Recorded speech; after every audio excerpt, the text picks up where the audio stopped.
Hello అండి. చూడండి ఇక్కడ మా తమ్ముడి పాప అన్నప్రాసన అయితే జరగబోతుంది. ఇంగా నేను వీడియో చేసేయడం లేట్‌గా అయితే అయింది. ఎందుకంటే ఇంట్లో పనులు, పిల్లలు అంతా చూసుకోవడం చాలా కష్టంగా అయితే అయిపోతుంది. పైగా లాంగ్ వీడియో చేయాలంటే చాలా ప్రాసెస్ అయితే ఉంటది కదా! ఇంగా అమ్మవారి ఆశీర్వాదం మీ అందరికి ఉండాలని కోరుకుంటున్నానండి. ఇంగా అమ్మవారి మొక్కుబడి ఉన్నప్పుడు మాత్రం ఖచ్చితంగా అమ్మవారికి చెల్లించాల్సిందే. ఇంగా ఇక్కడైతే ఏటపోత అయితే మొక్కేసి కోస్తూనే ఉన్నదండి. ఇక్కడ మా బంధువులతో అందరూ కలిసి ఇంగా తలా ఒక్కొక్కళ్ళైతే ఒక్కొక్క పనైతే అందుకున్నారు. ఇంగా అందరూ కలిసి ఈ విధంగా చక్కగా మటన్ అయితే కోస్తున్నారు. ఇంగా మా వారైతే చూడండి బకెట్‌లో నీళ్లు తీసుకొని ఇంగా రక్తపు మరక ఎక్కడ ఉందో అవన్నీ నీటికి కడగాలని నీళ్లు అయితే పోసి కడుగుతున్నాడండి. ఇంగా చూడండి ఇంగా అందరూ ఈ విధంగా అయితే కలిసి మటన్ అయితే కోస్తున్నారు. ఇక్కడ గుడి అయితే చాలా విశిష్టమైనది.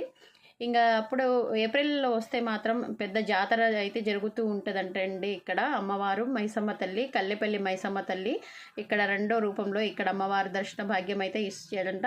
ఇంక అందుకోసం ఇంక మా తమ్ముడు మరదలైతే సంతానం కోసమని ఇక్కడ తిరిగారు. ఇంకా పాప పుట్టిన తర్వాత అన్నప్రాసన అయితే జరుపుకోవాలని మొక్కుకున్నారంట. ఇంకా మొక్కుబడి చెల్లించుకోవడానికి ఇక్కడైతే ఇంకా అన్నప్రాసన అయితే జరుపుకుంటున్నారండి. ఇంకా మటన్ అయితే కోస్తున్నారు. ఇక్కడ తలా ఒక్కొక్క పని అయితే ఇక్కడ చేస్తూ ఉన్నారు చక్కగా.